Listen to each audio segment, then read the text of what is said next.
stepped back in that position because one of the ladies got sick and one moved away. So we didn't want to lose that program. So what we're going to do tonight is try to get some questions answered that we all have on the overriding crime. Please stay with crime. Be brief. We're going to time you. 2 minutes is all you're going to get. Sheriff Lopey and the parking department showed up. It's really hot. CHP. So just try to keep it brief and keep that in mind. We appreciate it. So Buster's going to be here. He's working with the Sheriff's Department to try to come up with a solution to get us some more sheriffs down here and maybe help in some way with funding or something to help maybe with housing or whatever. That's a tricky thing to do, so we're trying to get there. So I'm going to turn it over. You have anything to say, Bruce?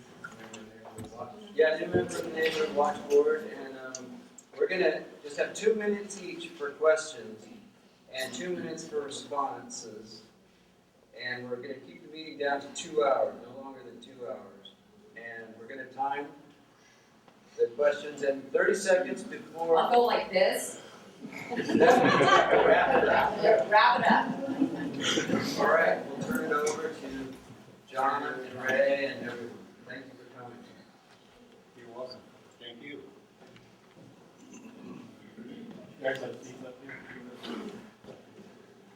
I just want to mention to everybody, I appreciate everybody being here. This is a great turnout. And we've got, of course, we got Sergeant Pete Jonas from the CHP. We've got the area commander of the Highway Patrol, Mark Loveless. So he's the commander of the whole office, whole area. And I've got Captain Carl Haltman, who's basically, the number 2 guy in the sheriff's office. We got your esteemed Supervisor Ray Halp, and he and I wrote down together, so we already talked about a few things that we're going to discuss tonight. Sergeant Jeremiah LaRue was here to help out, and we got Lieutenant Garrett Larson, who is our field lieutenant, and we got Sergeant Chris I think you know these fine representatives of Highway Patrol here that work here all the time. As you know, I have Dave Garrison, my deputy that's actually resides here in the local community. What we'd like to do here is after you answer some questions, I do have a list of issues that my management team, that we have actually already implemented or that we're going to implement in the Happy Camp area to address the crime-related issues. And I guess what we're going to ask of all of you is, let us know what your concerns are. We're here to answer your questions. This is not the only time that we're going to be available to you. This is kind of an introductory or initial visit. We've had other town halls. I also talked to Buster Attebery, the chairman of the group tribe. He's going to be here in a little while, and he's very supportive. The tribe's very supportive. And what we'd like to do is not just from a law enforcement perspective, but leverage as many county resources as possible to address the issues down here, because they're not all crime problems. Some are social problems, jobs, economics, things of that nature. We want to work with the tribe. We want to work with the school. We want to work with all of you. And one thing I want to communicate to you, that again, we're not down here just as a one-stop trip and just to talk. We want to generate some action out of this meeting today, and I think we can do that. I already have a list of action items that we've either implemented or we're going to implement. And I'm not down here all the time, but I've got a sergeant, lieutenant, a captain, and some deputies that are going to address most of the concerns. But we will be available to you if you have special concerns or you have concerns that you don't feel comfortable discussing in a public forum. They're all available and accessible. I'll give you those phone numbers at the end, so that if you want to call us and give us information about specific issues, we're more than happy to entertain those thoughts and those concerns. Fair enough? Fair enough. And it's kind of rare to get so many of the sheriffs and CHP and other stakeholders, you know, in the same room at the same time. So, you know, get us while you can. All right. And I want to add too also, the senator was going to come, they can't make it for 3 weeks, so we'll have another meeting with the senator or one of the representatives. And also Amy Fernandez, the head of the probation department. She has something going on, but we'll get a chance at a later meeting. And in the event that 2 minutes is not enough, we'll hang you over a little after if you have specific questions. I'll give you phone numbers to call if there are other issues that have to be addressed that are adequately addressed this evening. And Rita told me she's going to hold it to the time, but again, we're here for you before and after, and in the future as well. All right, next, let's. You want to get started? Sure. Questions? I'll ask Your your card, first go ahead, question. sir. I'm not taking everybody's questions, I'm just only gonna ask my own one question. And that is, can we get more information shared to us from law enforcement about who is wanted on felonies, especially felonies with mugshots, so that we can identify the people and call them into you guys? Yeah, that's a great question. What we're going to do, and I have this, I have a list of things that we, that I talked to you about. Chairman Attebery, thank you very much for being here, the chairman and the group drive. Yes, the question is yes. What we're going to do is I've already talked to the group tribe, and Randy is running around here. I talked to Randy.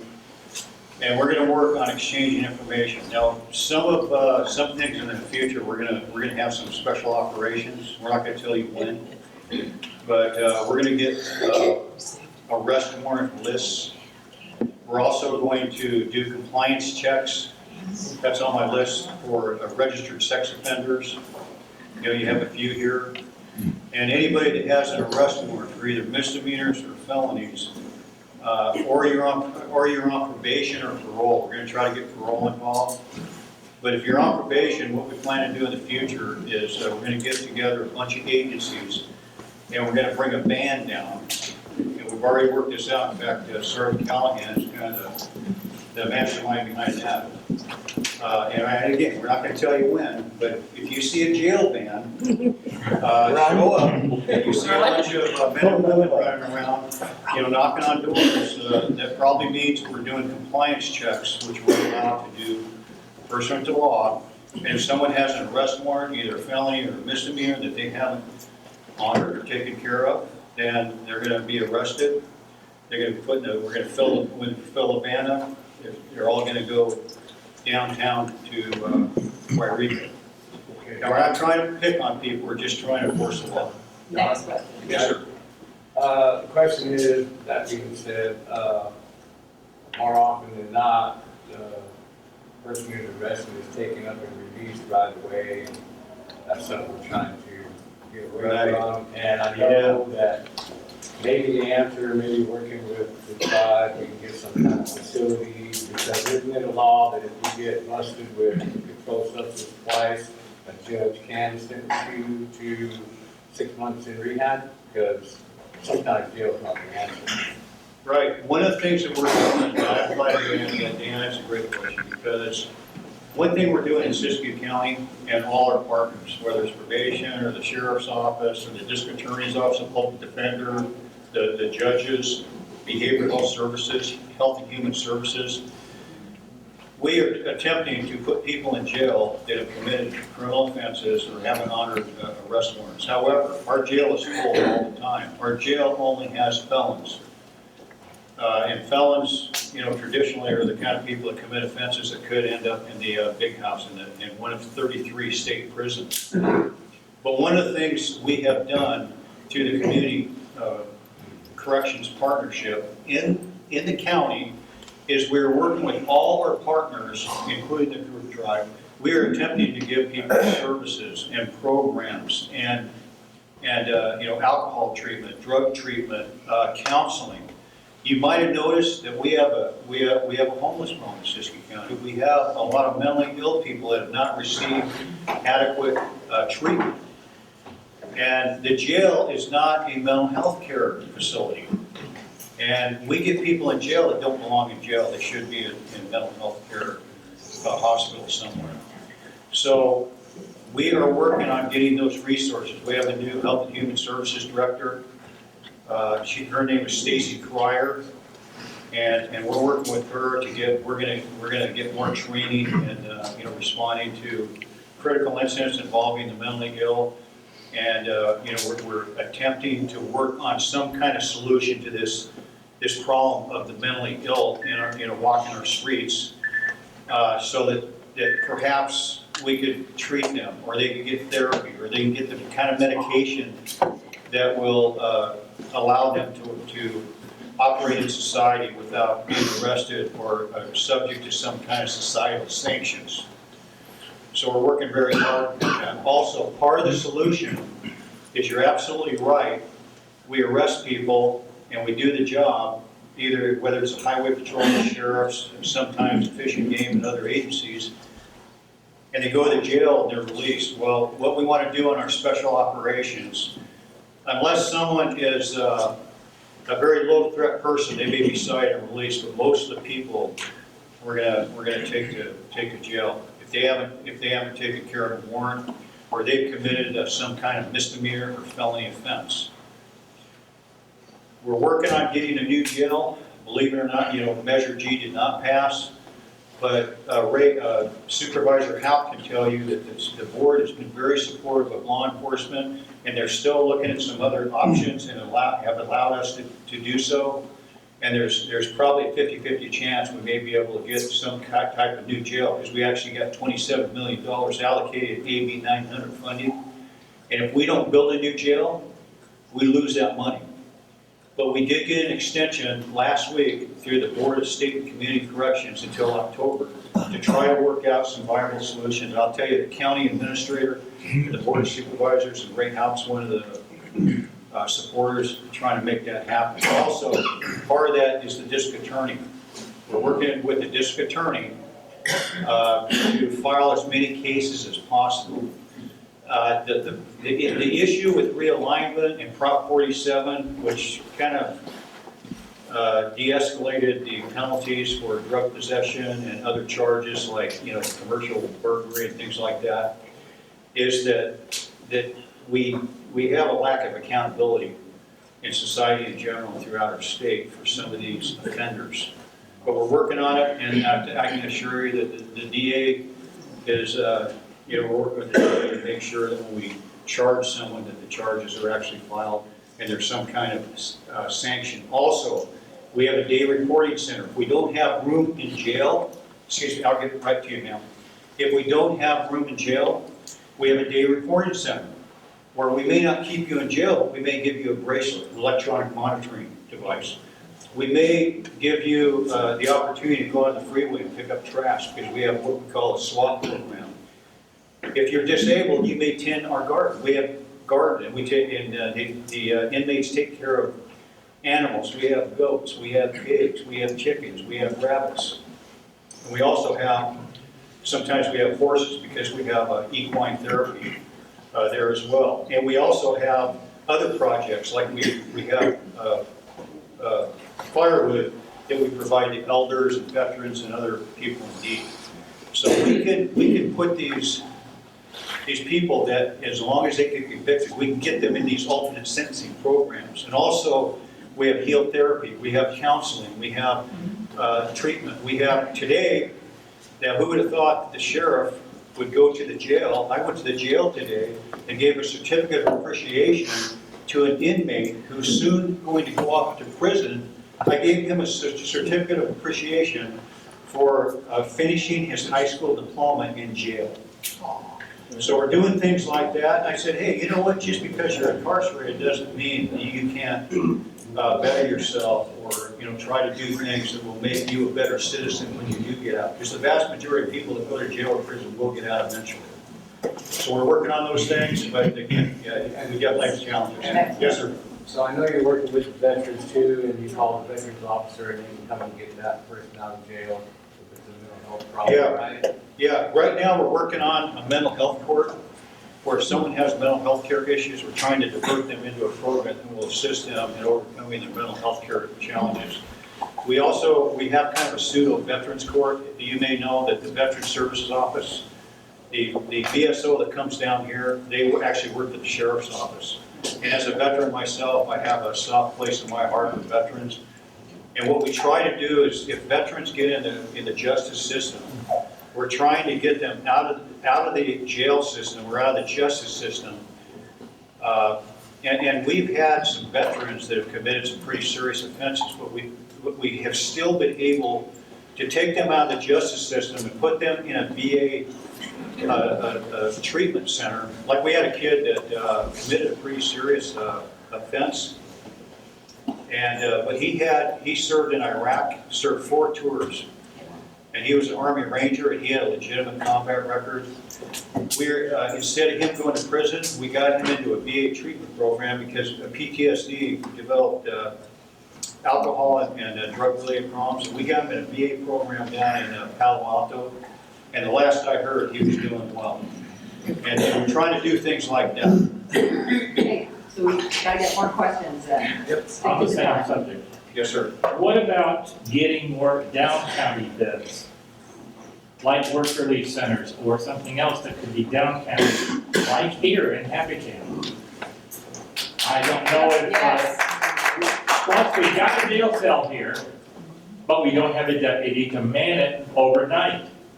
What about a part-time retired Leo? Somebody that knows what they're doing, can watch the person overnight, and then they can go into Wairika early in the morning, get to court, and be done. You said earlier about the conviction, but a misdemeanor person is not being taken out of the community, even though they're a known thief, because you cannot house them on a misdemeanor. But that same person commits another burglary, commits another burglary, commits another burglary, before he even gets to court.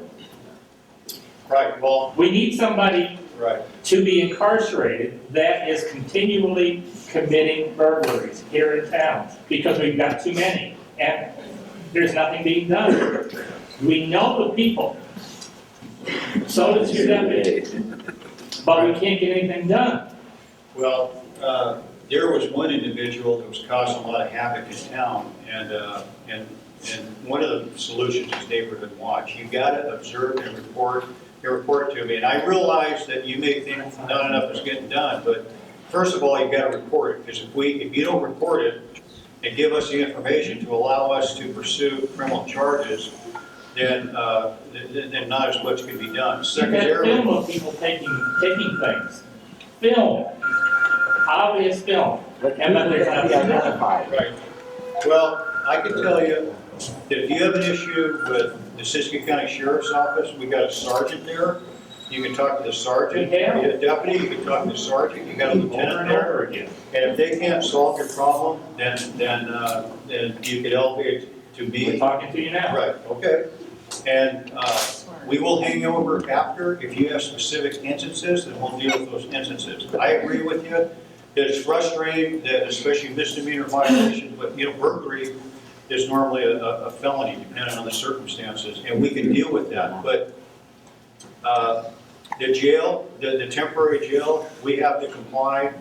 There's a lot of regulations we have to comply with. Not only do we have staffing and fiscal challenges, but we can't just put someone in a jail here because there's a Title 15 and Title 24 of the California Code of Regulations that we have to comply with. You don't think an on-call part-time deputy could do it? Well, as a matter of fact, on my list, and I'm going to read my list of things, is first of all, I talked to Chairman Attebery about where I would love to recruit a reserve deputies down here.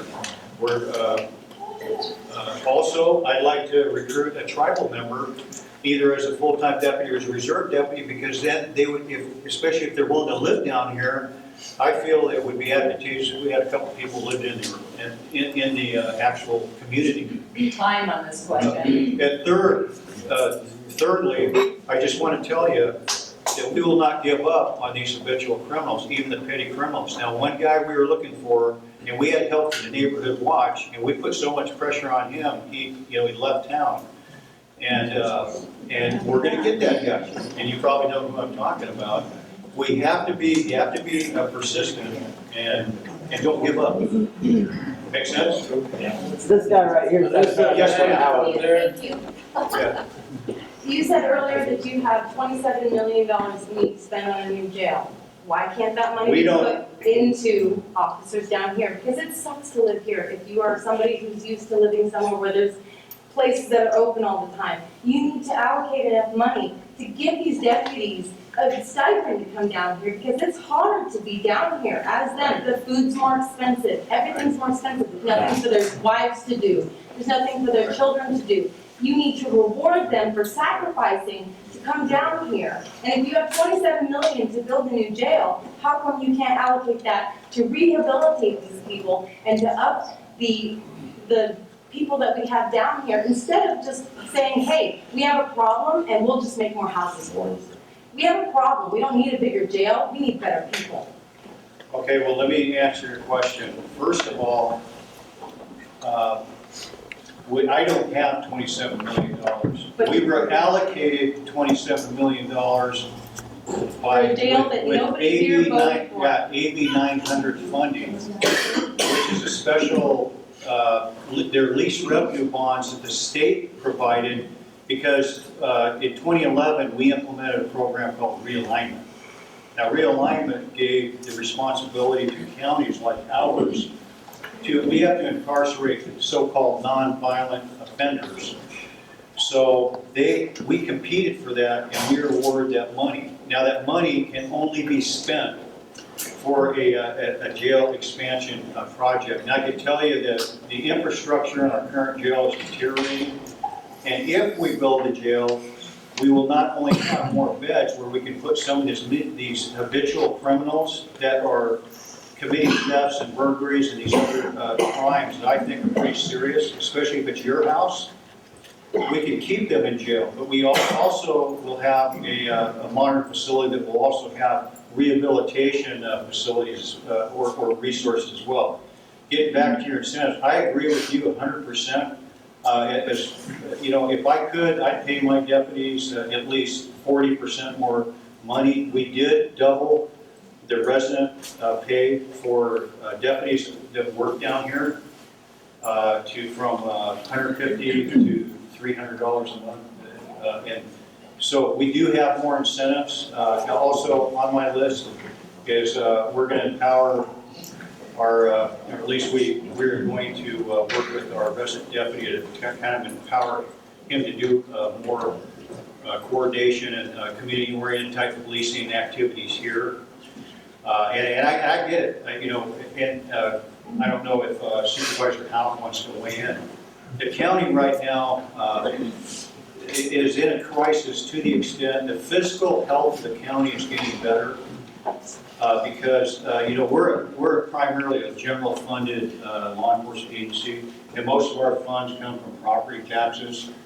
And property values have been low in recent years, but they're rising. I think Mike Mallory, our very capable assessor, I think will tell you that maybe 5 or 6% increase, which helps us. But the county doesn't have a lot of money. And if I could, we have lost over Time on this question. over 30% of our people since going back to probably after Charlie Bird was sheriff and Rick Riggins took office. There have been some significant cuts. Not because we don't get support from our board, it's just the county doesn't have the money. And especially with the demise of the timber industry, and now ranching and farming is under assault, mining is all but eliminated. The county's doing what they can. And I think that, I don't want to speak for the Supervisor Howe, but we get a lot of support from our supervisors. And right now we're developing our budget. And Time on this question. Thank you. And we're attempting to put more resources down here. And I'll read you my list here. Thank you for that. Yes, sir. Yeah, on the calling in, I got a photographs of a trail cam of somebody stealing my mining equipment, and I caught it and got my stuff back. And Montina called into your office 3 times, because I had the pictures. And I called in twice, and they said, well, you got your stuff back. And I said, but I know he's stealing more stuff here. And so nobody ever came out to even look at the pictures. And she called 3 times, and I called twice. And then about just a short time later, my place got broken into, and chains cut, locks cut off, right around $3,000 worth of stuff was stolen. I reported when the officer came out, it was around $1,500 worth, and then I found boat motors and more stuff that was stolen. So I went and caught the kid that stole my stuff, and he gave me 3 names of the people who had my stuff. I came down here, turned it into an officer who was here, and I said, the guy that I caught stealing my stuff gave me these names and said, they've now got my stuff. He said, well, I really need to hear from, I said, right. So I called back later and nobody knew anything about it. Right, how long And that's ago that was a year ago Thanksgiving. was that? Okay. And then a little bit later, I caught them down the road, and they threw a whole bunch of like guitar cases and stuff in the bushes by my house. So I called the officer, and they came down and picked up several guitar cases, and we found the broken bolt cutters from breaking into my place. Well, they tried to steal my 27-ton wood splitter and cut the locks off the chain and the locks to the post, and they cut the lock off my gate, and that's when they tossed but they didn't get my wood splitter, so they must have got scared off. Now, these are times whenever I'm still here, I travel back and forth, but as far as reporting the reason I said that is you said you've got to report it. I know of several other people who've called more than once on sitting right there of their barn has been broken into and motors stolen, dredges stolen 3 or 4 times and have been called every time. Finally, she just quit calling me. Right, well, yeah, and again, I got one more thing, then I'll let you, excuse me for interrupting. Okay. The officer said there was a fellow walking by, a known criminal, and when he was at my place, and he said, that guy may be the one that did it, but if I knew he did it and I arrested him now, by the time I got him to Wairika, he said, the laws in California now have our hands tied. And if I took him down there, he would be let loose, he would be hitchhiking back here before I got my paperwork done. So I got online and tried to figure out what in the world he was talking about, and I found ballot measure 47. And I read about it, and I understand. If I don't know how many people know about it, but it reduced that crimes of buying stolen property or stealing property to basically $950, yeah. Yeah, but then there's something called a wobble clause that allows the sheriff to Charge higher or lower. charge higher or lower on that, so it would be up to you. So I had a total of $3,000 stolen. So the kid that stole my stuff originally, that nothing happened to, I caught him on camera. Right. And I got a hold of him, and somebody had busted all of his windows out, and he admitted doing it, but there's nothing you can do. Time on the questions. Good. Okay, just some quick points. One, I'm sorry that, you were And subjected yes, to this. stuff is stolen Yeah. periodic. I know it's very frustrating, but one, you gotta call us. And if you're not satisfied with the response, you got. 5 times? Yeah, okay. But Just on that one issue. But I'm gonna ask you to go through the chain of command, and all of us are available. And you, right there, Sergeant Chris Callahan, and then you got Lieutenant Barrett Tharzine, and you got a captain named Carl Hauptman, and we'll give you numbers before we leave tonight. And if you have a specific case, we can look into that. If you wanna leave, we'll But get I with did you. have an officer, he gave me the number, and I called that officer 3 times during that situation Right. with the names and everything. But we could check that case and find out what was done with it. And I even went to Gabe, I even talked to Gabe about it. well, So Lieutenant you can't Tharzine, say that I didn't yeah. try. Sure. Whenever we do, it's kind of unfair to us here because whenever we charge a crime that's called a wobbler, our rule of thumb is we always charge higher. I mean, any one of us can attest to it. Anybody who's been a cop here can. You always charge higher because when it goes to the district attorney's office, they use that as leveraging fee for a plea bargain, which saves us taxpayers time and money in the jury pool bringing everybody in to handle a court case. So we always charge higher whenever we do that. I mean, I understand what you're telling us, but I'd have to look into the case. I can't tell you, I know your case, your circumstances. Get with us, get with my sergeant, we'll be able to answer those, you know, and we can still charge things a year out. Doesn't mean the statute of limitations is up and over. And if you don't like what you're being told by a deputy, contact your supervisor, like any place of business. If you're at a store, you don't like something, you go to their manager. Well, we're their managers, we're the deputy's managers. So we'll be able to handle that, be able to address it. Now, we're not always gonna make you happy, I'll tell you that right now, but we try our darndest because, you know what, we're in your spot too. You know, people do something from us as well. So I understand your concerns, your frustration, misdemeanors. You know, we are short-staffed everywhere in the county. Trying to find qualified people to come work for us, that's a challenge. You know, whenever you're getting paid $20 more to go to an agency south or $20 more an hour to go to an agency north of us. You know, our area of living is what attracts people, and our community is what attracts people. So that's hard to get. You know, whenever we see somebody on a misdemeanor warrant, do we take that person to jail and take our deputy out of happy camp for an hour to 2 hours? Or do we cite them out? You know, the laws say that we can cite certain misdemeanors, and the law says we can't cite for certain misdemeanors. So if it's like a violence, we're not gonna cite them, we're gonna take them to jail even though it's a misdemeanor. But yeah, they're gonna get cited out of jail, but you know what, we removed the problem from the area and we took them to jail. So there is kind of a line there, and those misdemeanor decisions are what the deputy has to choose that decision. It's up to them. But if somebody didn't have to be out of service, that they could incarcerate them here during the time they're in service here, and then go back and take them when they go back to work. Wouldn't that be appropriate? I would love to do that, however, like the sheriff says, we have to have a nurse on staff, a nurse, Nurse? yeah, we have to have a nurse on staff. And these are all jail requirements, and we do not have the fund for that, because we already have a jail nurse. We're gonna pay two, Time it's on that not response. feasible. This lady here is that question.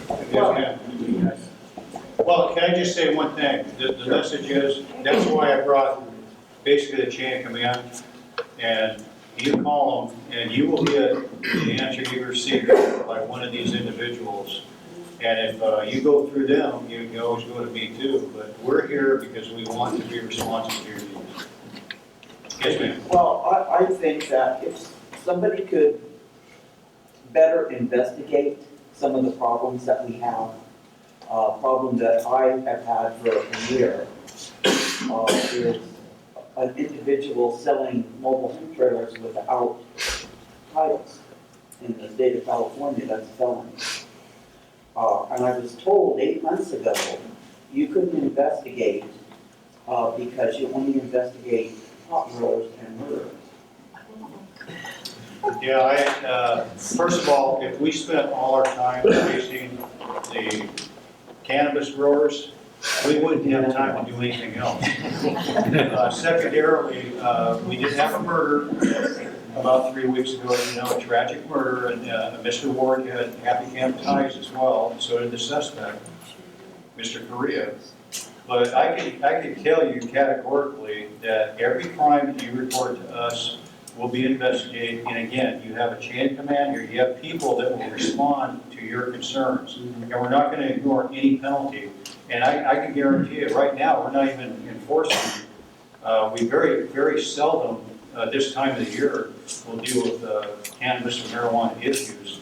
We're right now, our main focus is we would like to get these petty criminals, the thieves, the burglars, you know, the drug users, the drug traffickers.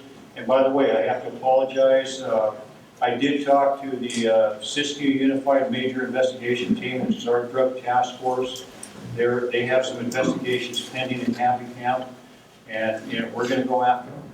And again, you call one of us, and we will get you an appropriate. I have recently went to the DA. I'm aware of your case, and I'm more happy to talk to you about this afterwards. Great, Because there are particulars that I don't think that you're crystal clear on, and I can maybe enlighten you. Oh, I hope But so. I'm well aware of this. I did talk to the DA investigator Perrin, via email, so I'm up to speed on what you're talking about, but I can enlighten you if you want to afterwards. You bet. And again, we're gonna give you the opportunity, when this meeting is over, if you have a specific case, you give us the date, the time, and the information you have, we'll check on it and get back with you. So my question would be, how do you, I know about Prop 47, it sounds like a few people don't. How would we get that changed? And how do we get the prosecutor to prosecute more of these crimes? Well, when I said that, this crime, approach to crime problem, it's a multi-agency endeavor, is you've got to engage us. You've got to engage your elected representative. You got a great representative over there, Ray Howe. You have Assemblyman Dolly, you have Senator Ted Gaines. On the Fed side, you have Congressman LaMoffa. John, can I add something? I did talk to the senator about that. We can't have that repealed. However, we gotta convince them to put in for a new law. We can't repeal it because it's a little right Yeah, now. because these guys can't do their job, the law says they can't do their job. Like he said, Ray involved, and then that takes a lobbyist, so it takes a lot. Maybe the same thing like we did with the pot thing. We're gonna start like that, just get the group together, and that's the only way we're gonna get it done. Right, another thing is, the tribal chairman, the tribe has a lot of clout to help some of these things happen. But another thing is, don't give up on it. There is some legislation that's been introduced. For example, if you commit a commercial burglary and you steal less than $950, typically it's a misdemeanor where you get a citation. And there's a lot of law enforcement organizations like the Sheriff's Association were trying to get that changed. And even a gun, you steal a gun and it's not worth $950. We're trying to make that a felony. Also, there's laws introduced in this legislative session that is increasing the penalties if it's passed for these petty thieves who keep stealing. And it may not be a felony, but after so many offenses, then it turns into a felony. Right. So there are some good things, positive things going on, but you've got to go through your elected representatives, your tribal chairperson, Time on this response. to get things done. Yes, sir. Yeah, I'm going to start with something that sounds humorous, but we're all sitting here, all this law enforcement. Is there anybody patrolling the streets of Happy Camp right now? Yes. I mean, literally, I fear that all the criminals know that this meeting is going on. Right, well, And not only is there anybody on duty out there, but are they patrolling or are they sitting at the substation? I'm not going to get into my own case, but if there had been regular patrolling at night in town, the crime probably would not have happened at my house or not have been so severe. okay, Lieutenant Bear Tharzi, he just briefed his people. We're changing up the schedules, and that's. Well, I'll just go ahead. Do you mind if I just read my list now so I keep it? Well, I'm just wondering, is there anybody on the streets Yes. of Happy Camp right now? You got out there, you got, Actually, it was me, but I wanted to come Hey, to John, the meeting. before you I'm the read one that, working. Yeah, well, so our houses are wide open. He's gonna read the list and answer that, but yes. Okay, yes. Just real quick, I don't mean to interrupt. My question, I feel is pertinent. You touched on a minute ago in regards to how and where and who and how do we or can we make multiple misdemeanors a felony? Now, I know you mentioned something just a minute ago. I know they've done the 3 strikes thing and that happened years ago. And that's a wholly different thing for the state, and 3 felonies, life, 25 to life, and this and that, 3-time loser crap. Is there any way, how could we go about possibly creating legislation, I guess, to try and create a penalty for habitual misdemeanors? Well, again, there's legislation being proposed this year.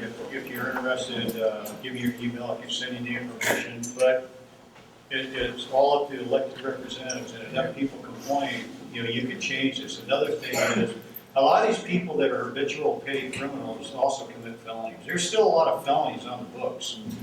So, you know, what we have to, it's kind of like, it's kind of like, you know, when you're looking for gold. You know, sometimes it takes effort. You gotta keep chipping away at the rocks before you get to that thing. And what I'm asking you to do is don't give up, keep reporting it. Somebody keeps being convicted of misdemeanors, that individual's gonna end up, he may not end up in jail, but he's gonna be in a day reform center where he's gonna be continuously, you know, watched and monitored, or he'll have an electronic monitoring bracelet, or the individual will be in a situation where he's on probation, and every time he commits a probation violation, we blow him up, throw him in the slammer for that. So the more 2 you minutes put on the on a response. criminal record, the more sanctions we could apply. So, yes, ma'am. So, Yeah, go ahead, Greg. I was going to say, talk about legislation, that's me.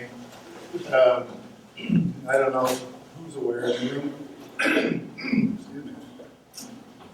The county is a member of a group called RCRC and CSAC.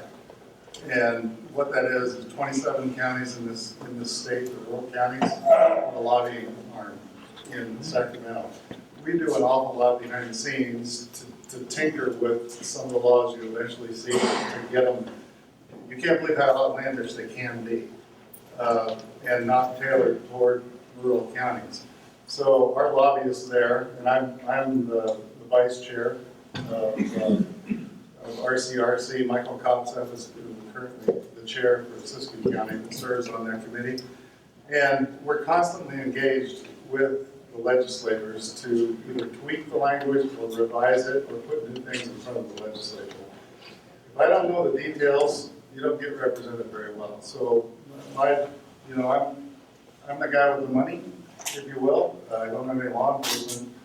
I have influence, but I don't have any law enforcement role when it comes to the enforcement piece. But I can tell you that behind the scenes in the county too, I'm working diligently with our county administrator to shift funds from programs that have historically been funded and probably shouldn't be anymore over to the sheriff's department. And I think the sheriff will tell you that I ask some pretty difficult questions at times of the sheriff in front of the board.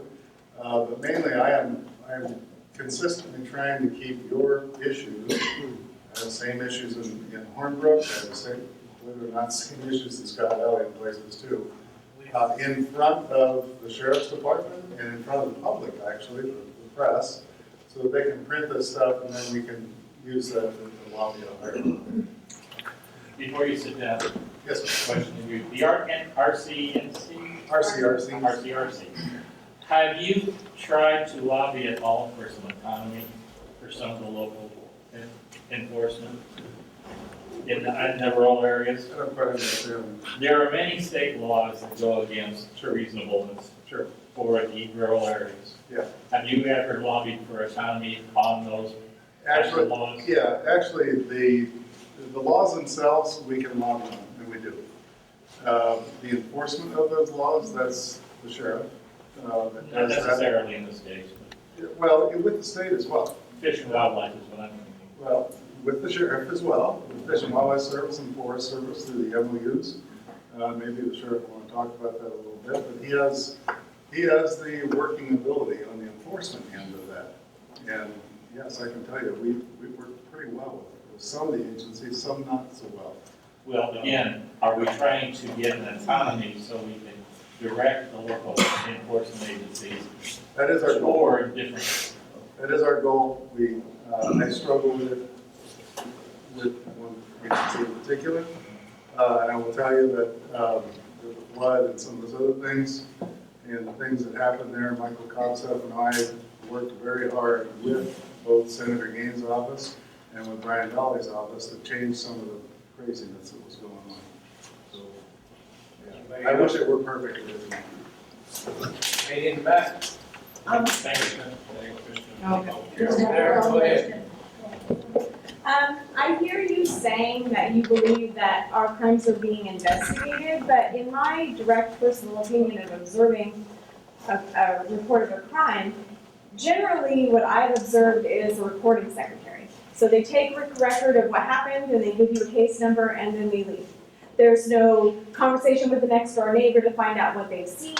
There's no shaking down of people who may or may not be aware of where your stuff is. There's no investigation. It's really just something anybody with a notepad can do. Just write down what happened and what was taken, they give you a case number, and then that's it. And they use the new laws as an excuse not to do their job, in my opinion.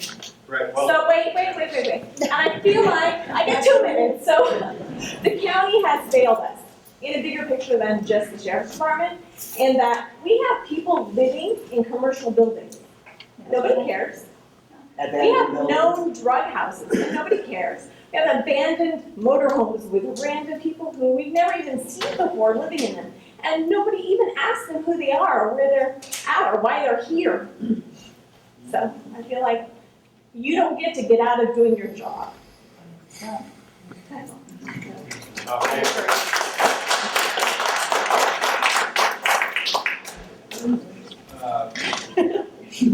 Again, I don't like to hear things like that, but I can tell you that we wouldn't be here if we didn't care.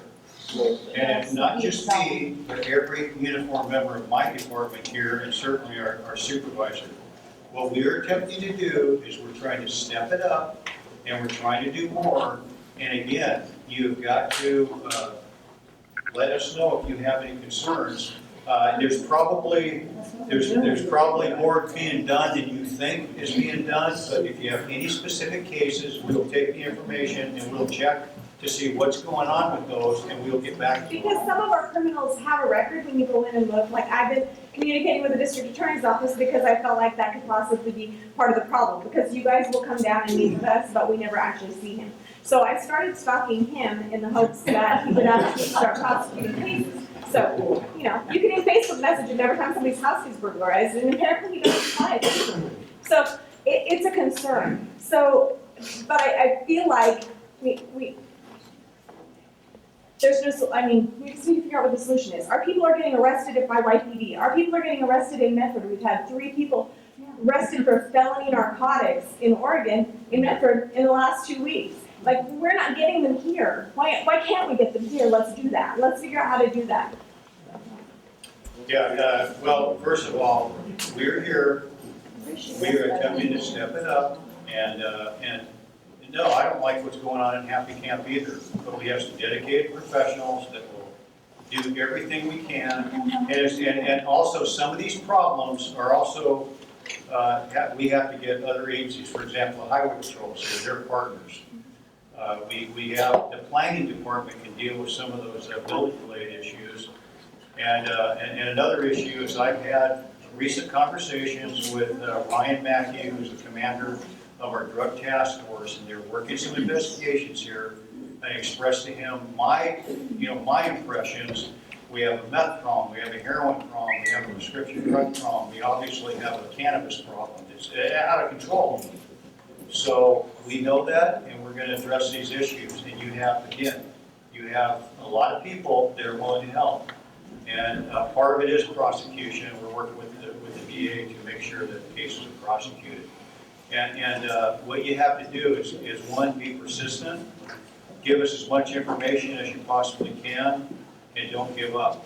And if there are specific cases that you're concerned about, we'll take that information, we will get back to you on what the status of those cases are. And I'm sorry you're having these, I know we've talked before in years, but we are dedicated to ameliorate or mitigate these issues. Got Lisa back here. Yes, ma'am. What would it take to have a couple more deputies, or 3, because we have 1 and then they have to go home, go off duty, and then there's no one at night, and so you like really have half a person, and it seems like a 3-person job at least. What's the chain of command that we would be able to vote that in? Or? We are attempting to put, one of the issues that I was going to discuss later is we are planning some special operations. I mentioned that earlier. We're planning some special operations where we're putting additional resources into, you're gonna see deputies show up at times when people don't expect it. And we've already had two operations conducted already. Now, it's kind of hit and miss. Sometimes you show up and there's nothing going on. But we're going to keep up with that. We have one of these big operations coming up. And as far as the deployment, we are shorthanded. Right now, we're 5 deputies down. We're trying to hire some additional people. One of the things I was going to mention is reinforce my commitment if we could get people interested in, first of all, neighborhood watch.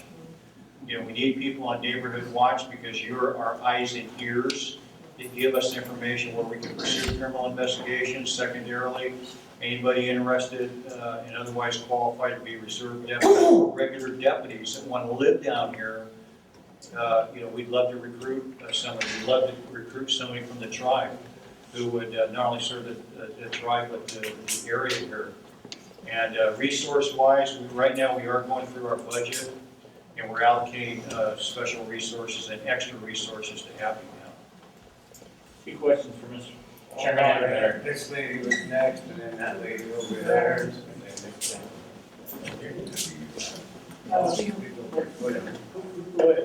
Go ahead.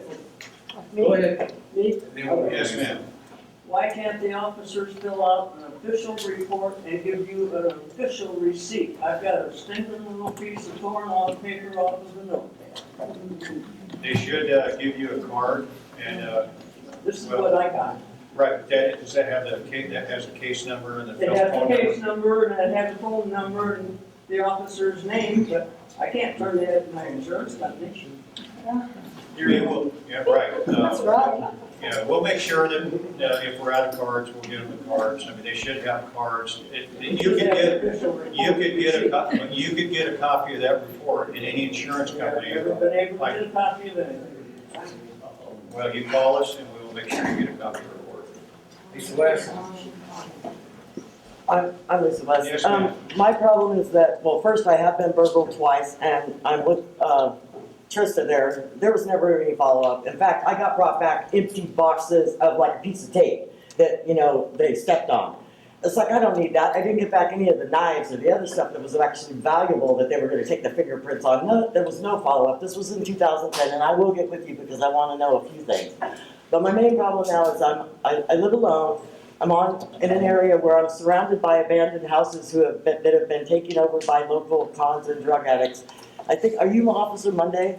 Okay, he saved my butt the other day because he was willing to go do something that none of the other officers would have done. They just would have left me. Thank you so much for that. But I have drug addicts in an abandoned house over here, one's in an abandoned house above me, and a soon-to-be abandoned house below me. And at nighttime, you can see the flashlights from them going from one drug house to the next drug house. Well, I sleep, but I see them in the morning because I'm a morning person. But they can't do anything because the houses are abandoned. And so they don't do, I have to get permission. Do the people, did they get permission to hang there or what? I don't know. The house is a dump. There's no windows. It's a piece of stick. Right, did you call us? I absolutely. Okay, well, we'll take that information and we'll follow up. But what can we do like when you guys aren't here? Because like, it's kind of tough for us. I mean, I'm not gonna lie. I mean, there are things that we go there and they have permission to be there from the landowner. You know, usually whenever we get a call like that, we do go talk to the people that you're complaining about. You know, so we gotta investigate because that's what we get to do. No, you guys didn't go to them. You went up to see if they had permission to be there, and I heard you guys out, and this was hysterical. I'm listening in my laundry room, and you guys are talking, who has to go up there? One guy's like, not me, and then Gabe's all like, oh, I'll do it. Because it was like, who's gonna draw the shortest straw that has to go up there and tell these people?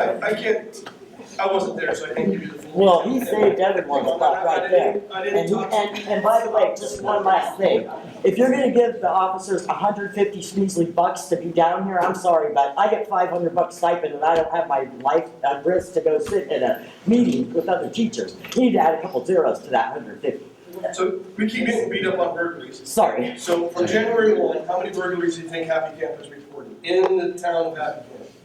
I don't know, but I reported 2. 5 has been reported to us. And I was told that it didn't matter. I'm just letting you know that I we called. need to know about things, and that's why we keep saying report it to The us. lady on the phone told me it didn't matter because the robbery had happened when the snow was on the ground, so there would be no evidence for anyone to trace. Someone did call and take some stuff over the phone and said they'd give me a case number so that I could use that for my insurance, and I've never heard from that, and that was just recently. Come on, everybody. Okay, let me respond to that. First of all, if you have a specific issue and you call in and you're not satisfied with it, a public safety dispatcher tells you, ask to talk to the on-duty supervisor or the watch commander, and they can straighten that out. And there are times when we go to a house or to a site, and if the owner gives that individual permission to be in that residence or even a shack, we have to follow the law. There are times when, especially if they've been there more than a couple of days, believe it or not, many times they have to go through a formal eviction process to get them out. Oh, yeah. But if they're using drugs or doing those other things, we could go and check that out and we'll take appropriate. Well, I didn't know there was squatting there. It all happened over a horse that almost broke his leg. But anyways, there are people squatting in all the abandoned houses, and I will get in touch with people more directly. Thank you. Sir, I just have a question. What is the police policy for these drug houses that are selling drugs to children from 16 on down? We have them here, we've watched them, we've talked to officers about them. What is it that we can do that we're not already doing to solve these problems? Right. The best thing you can do, if you're observing information, keep a log, dates, times, persons, observations. You can take a photograph from inside your house. I don't want to endanger yourself. Report as much detail as possible. The description of people, vehicles, license plate numbers, and drug-related offenses. We could start an investigation. We're trying to get our drug task force. The drug task force is working some investigations here, but there's a lot of laws related to not only drug possession. We have drug trafficking going on down here. We also have child endangerment. There are misdemeanor and felony violations of law, and you give us evidence. And we also have other partners like Child Protective Services that we could leverage to go and check these places out, and we can be involved, especially if there are criminal violations, especially when children are involved. If in doubt, call us and report those things. Neighborhood watch, we have a standard form. We're monitored by the sheriff's department anyhow, so we have to work on their standards. There's a standard form, it's pretty much like a police report.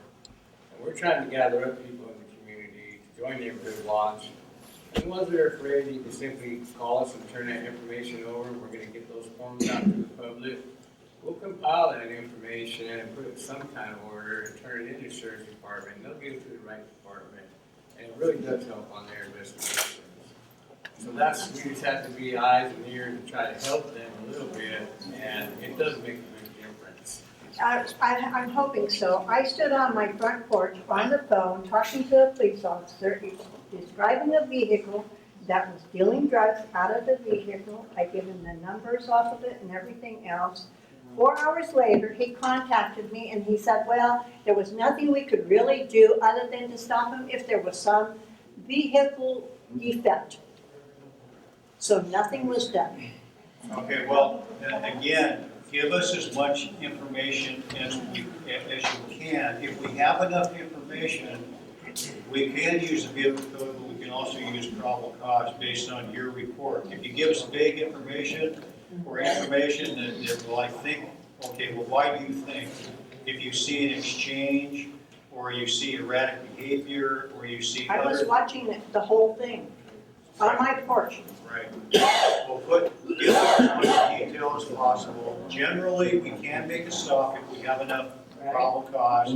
The highway patrol and all our deputies also have the option if we observe any other violation of law, like a traffic violation. But we want this information, and I'll tell you, even if we get the information, if we can't make an arrest or we can't cite somebody, we have that information permanently in our computer-aided dispatch. And there's always a record of it.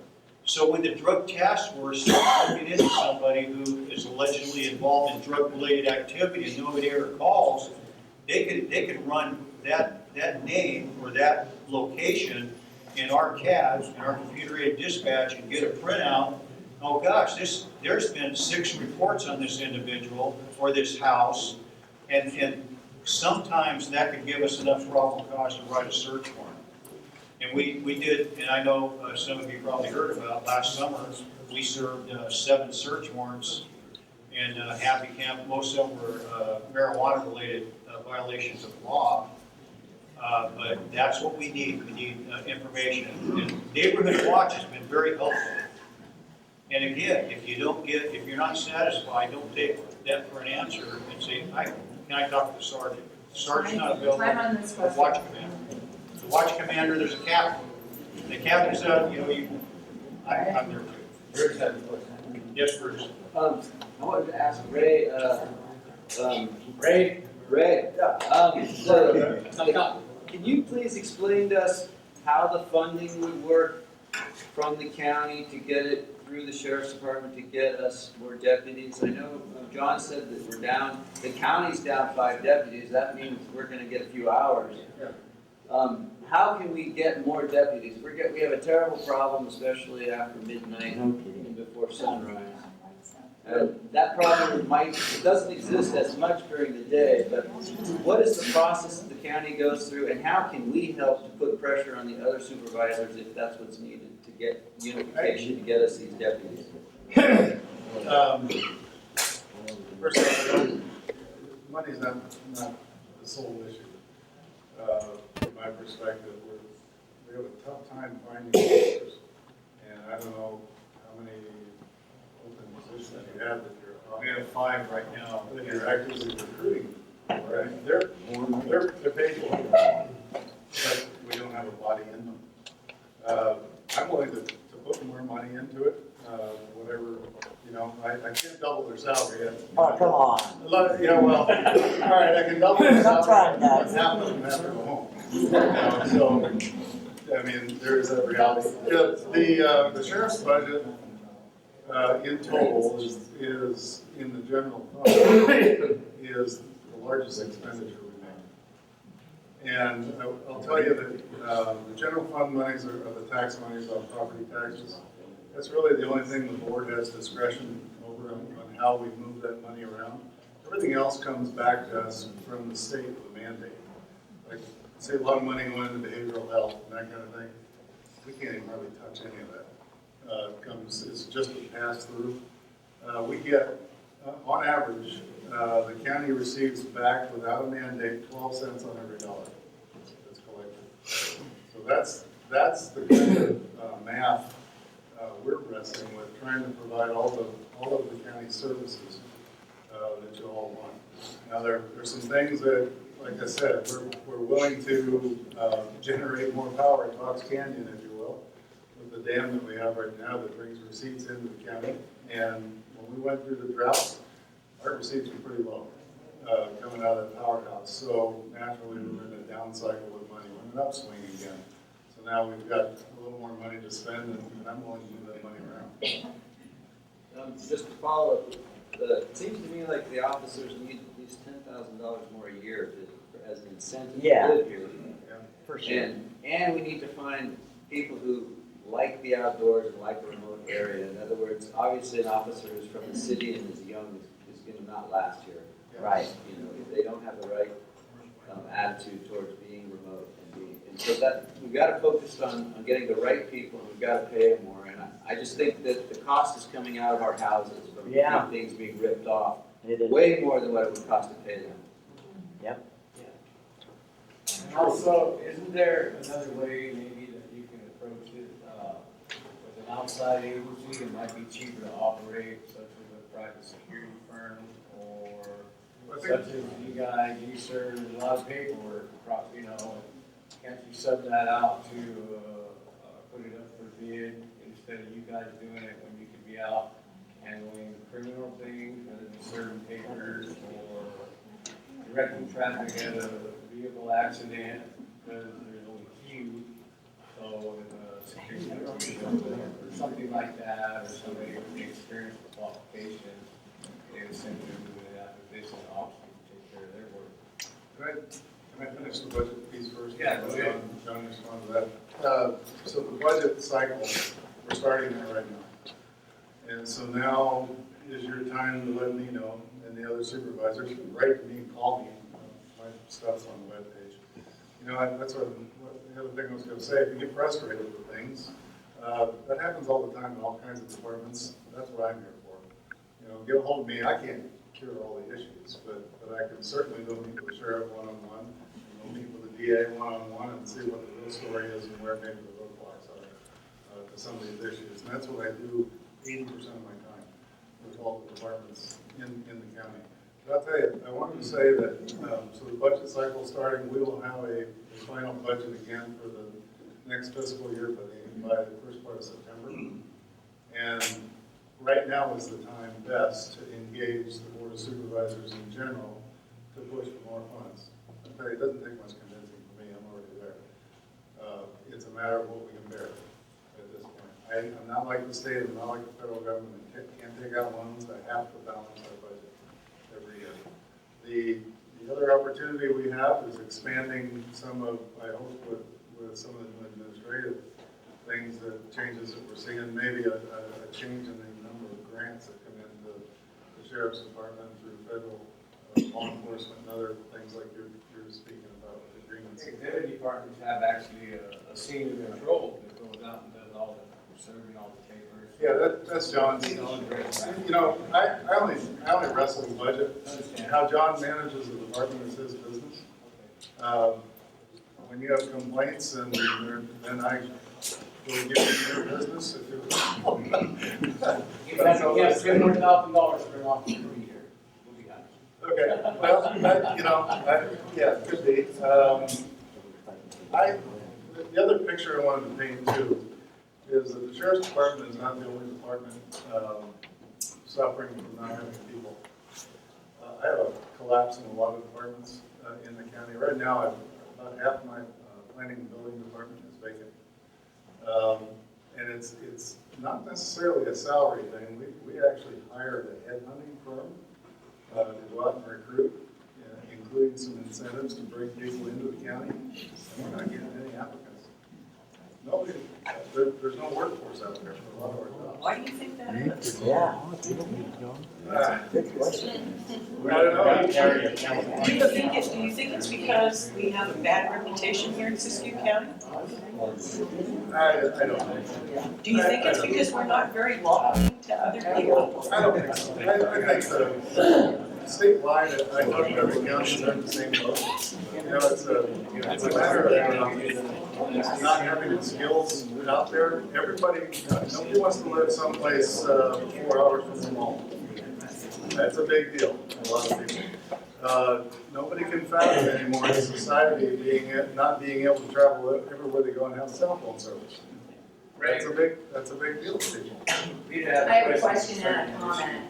Yeah. Isn't it true that Siskiyou County is the lowest paid county in the state of California for the public service workers? For instance, the code violation officer made $56,000 a year, and he left because he got a job for over $100,000 in Novato. And you can't hire people if you're not paying them enough money. You've got these skill sets. Yep. Why would they want to live here if they could double their income someplace else? So I think there needs to be a more realistic amount that you're placing on salaries. I mean, it just makes sense. But the question back to you is, where do we get the money? Well, said money wasn't a problem. It's all federally owned here. I'd so say there's no tax the dollars. 5 vacant positions he has, that's not a problem, they're funded. What I'm saying is, there's only so much money in the county to be able to put in different departments. And I can't raise everybody's salary by 20%. We struggled this year to raise the county salaries by 3%. But the realistic, when you're saying, why don't people want to live here? Well, they don't want to live here because they can make more money someplace else. I mean, it's, Well, I really understand. basic. So that's the problem. I understand. So then the next question is, how do we address that issue with getting more money into this county? The only way to get here is more property taxes. Well, or maybe.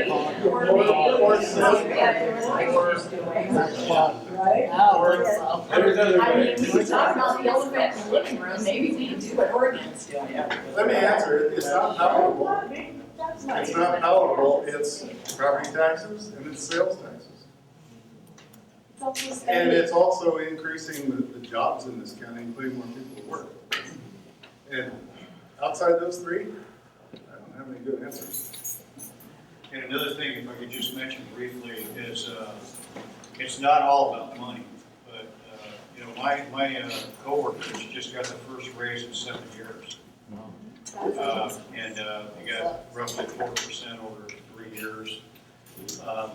You know, I did a salary survey, and you know, my coworkers, there are some agencies that make 35 to 38% more, you know, than my deputies. You know, most of them are here because they want to serve, and they take the offset, plus probably the best county in the world to live in. But just some of these financial issues that are facing the county, teach us the retirement system, that especially because of the Obamacare and some of those other things. The costs go up for medical, the costs have gone up for retirement for PERS. You know, just the minimum wage law that was passed is going to cost the county in the near future something like $400,000 alone. So we just keep you know, and again, I mentioned before, the timber industry, the ranching and farming, mining, and even recreation. But I think the county is doing all they can to attract, you know, businesses. With, you know, the county board of supervisors approved that crystal geyser plant in Mount Shasta. Well, we had so many protests over this. Now they're doing ERI, Environmental Impact Report, and it just seems like a lot of these things are delayed. So the county's, I think, doing a pretty admirable job considering all the challenges we face. But again, it's not all money. I got dedicated people. I got some great people that I would stack up against, you know, any agency. And a lot of it is not just the numbers and how much they're paid, but also, you know, we're attempting to be smarter at how we're deploying our resources and using innovative techniques, tactics, and procedures. I'll give you an example. Like we're trying to hire, we have hired some reserve deputies that are volunteers that go out there and help us out. You know, I'm going to propose that we're going to try to start an Explorer post down there. The Neighborhood Watch is an asset really to provide us a ton of information at very little cost. We use posse members who are basically volunteers to help us raid some marijuana, illegal marijuana cultivation sites. We're looking at a lot of these things. We're trying to keep the costs down, but increase the resources that we're providing. And I got to tell you that I don't have a lot of leeway in my budget. I can't predict, like almost 3 weeks ago, well, about 3 weeks ago, we had a murder. Well, I can't predict those kind of things. You know, we got to investigate those things. We had a child molestation case in Mount Shasta, you know, involving some high school boys and an adult female. We just can't predict those kind of things. But I could tell you that all these leaders here are going to do the best job we possibly can, and if you have a concern, we're going to address that concern. And the pay, I think the county is going to address the pay issues as they have the ability to address them effectively. I'm not satisfied with the pay either. Now, you know, I don't get retirement. I don't get medical work for the county. You know, I waive all that because I was previously retired from the highway patrol. That saves the county $62,000 a year. Well, thank you. That's how much it costs for medical and you know, retirement benefits. But my coworkers pay a lot of money into the retirement system as well. So I think we're doing what we can, but I'm putting extra resources into Happy Camp right now, even though we're 5 deputies down. And sometimes I have to pay overtime, but we're doing it to just be kind of innovative. Some of it's, you know, using innovative techniques and strategies and not just, do what we did before, because obviously what we're doing before is not working as effectively as we'd like it to, so we're doing some new things. That make sense? The video way in the back. Oh, Had her hand up for a while. yes, ma'am, I'm sorry. Directing to Mr. Hawk, you said that the only options are like raising property tax or maybe, false. Yeah, Yeah, sales tax. sales tax. We're in a state that now legalized recreational marijuana and medical marijuana. And we have examples of counties within the state who have adopted a different attitude. And that has brought in a lot of revenue, and it has de-stressed the law enforcement agencies, as well as jails and all of that. It seems to me that we're kind of missing a piece of a puzzle here. Currently there's a two-person panel, it's Lisa Nixon and The ad hoc council? the ad hoc council. It's composed of 7 members to look at Siskiyou County's policy on campus. And they'll make recommendations and report back to the board. I mean, it seems like a no-brainer since other counties are doing it and getting. I think that medical is a very good point, and the reason I think that is I currently went through a lung removal, and I take CBD oil. I spoke with you before at the board meeting, and I've got to tell you, it's all right. I'm into this whole medical thing right now for over $250,000, okay? And I don't even work. I don't even work.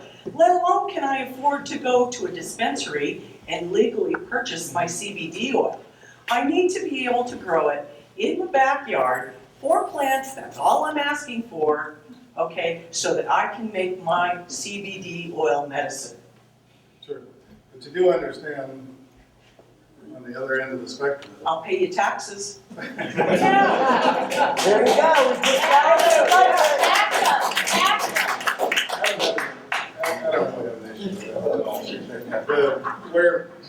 Where the county comes into a clash is the folks that are coming into the county who want to set up large. And I do too, and I will report to you guys as hard as I can. I sent in a lot last year. You staged out in front of my house. Everybody in Happy Camp thought I was the person who was getting busted. You know what? You did a great job, okay? Thank you for that. Continue that effort. But you know what? You're gonna get a lot more help if you embrace the medical marijuana patients as opposed to doing what you are currently doing. And I'm sorry, because you know what? I'm really for you guys. I was the person that started Neighborhood Watch here in Happy Camp. I am for you. I'm for you, for God's sakes. Yeah. Like I said, Right, well, I could assure you right now, as far as the sheriff's office is, you have a recommendation? Yes, I do, You have sir. an amount of medical marijuana that's consistent with your prescribed medical needs, you are not gonna be bothered by us. We served 113 search And you did warrants. not bother me, and I will agree. My husband even pointed that out to me, sir. He told me, he says, you know what? John Lopey is straight up. He's doing exactly what he said he would do. And I agree. But what bothers me, Sheriff Lopey, is that, you know what? I want to be a good citizen. And I don't want people looking down at me like I'm some kind of white trash. Right. Because I've got marijuana growing in my backyard. And you know what? I had a script for 12 plants, and you know what? I grew 4, and that's all I need. Right, well, I can guarantee you that we don't have time to deal with people with 4 or 6 plants. And as you know, the old ordinance had 12 indoors. Thank you. And we very seldom hit a marijuana grow site that had like 12 or 13 plants. Now, the reason we hit the one with 12 or 13 is because they had 39 pounds inside their house. Correct. And they had methamphetamine in their pockets and guns in their trucks. I got you. Correct. So if you have a medical marijuana, you have a recommendation, and again, as you know, Prop 64 is going to change the game because now we have recreational marijuana. Sir, could you just please tell the medical marijuana community that you'll leave them be if they go with because I'm telling you, you know what? Right. You'll have more money. I'll vote for your sales tax, sir. I will vote for higher property taxes. I will pay your tax. I will do whatever I can. But I just gotta emphasize one thing on the marijuana, is again, we are not going after the legitimate medical marijuana recommendation holder. We're going after people who are breaking the law. And when you have 99 plans and try to tell me you have a backache to justify those plans, it's a no-go. If you have 4 plants, nobody's gonna bother you. So we can grow them outside? Under Prop 64. We don't have to build a $10,000 greenhouse for 4 plants. Can we do it outside, sir? As Supervisor Hal told you, is my recommendation to the board was, and we did form a committee, is I thought that we should modify our existing ordinance to be consistent with current state law. We had 2 of the laws. We had the AMA, the Adult Use of Marijuana Act, and then we had the MRSA. I call it MRSA, but it's the medical, Medical Marijuana Regulation and Safety Act. Yes. So, and I don't know, the recommendation, we may allow a limited number of plants outdoors. I don't know. It's based on the recommendation of the committee. And I guarantee you, our intent is not to go after the legitimate medical marijuana user. You want to use marijuana, use it, and we're not going to bother you. And I'm not going to judge you, and my coworkers aren't either. But we're going after the Thank you. Should that be a standing committee and rather than ad hoc? Because isn't it gonna like take us through the whole process where they actually end up with dispensaries here or something? Because it seems to me it should be a more permanent committee, like that one that's always gonna address the needs. That way you don't have a different changing people all the time. That they sit on that committee for X amount of years, just so that you know who you're dealing with and working with it, rather than just having it, for this season. This is about crime, we gotta get enough. I only have 2 minutes. It's a marijuana thing. Just I've got 15 minutes before I'm worried about. I got 50 minutes left. It's ad hoc. But it's not gonna be a standing committee. No, because what its purpose is to better align our county ordinance. Well, yeah, but we gotta take you through the whole process, not just get it off and running and then at that, I just think it needs to be followed through. Right. Okay. It's not time to discuss. Yeah, This guy over here was very, Yeah. he's been waiting. Sorry. This is back to the topic of manpower. You said you hired a headhunting company to recruit officers, correct? No, to recruit. Just to recruit officers, right? Or It is wasn't for officers, actually, it was for a number of other county positions. John has his own process. Right. I was wondering, it's like, yes, we're trying to hire 5 officers for this area.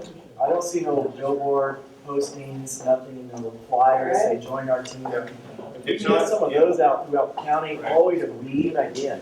You just get it out there, because that's like, way when I was down in Texas, when the town needed places to be hired, there was billboard postings absolutely everywhere.